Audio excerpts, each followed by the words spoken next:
فارکس برای همه، یه فرصت بی‌نظیر آموزش رایگان با من وحید درزی. دوستان عزیزم سلام.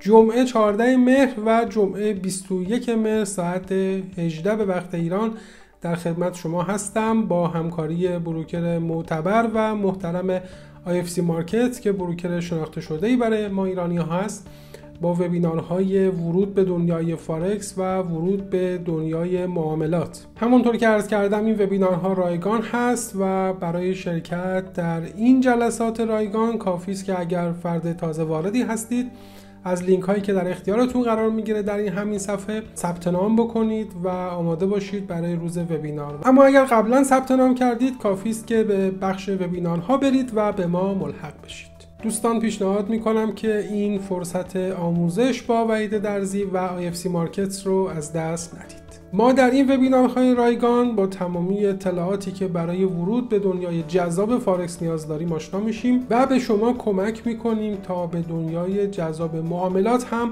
وارد بشید. با ما همراه باشید. دوستان شرکت در این وبینارها رایگان هست و هیچ هزینه‌ای نداره، بنابراین در وقت و هزینه شما هم صرفه‌جویی خواهد شد.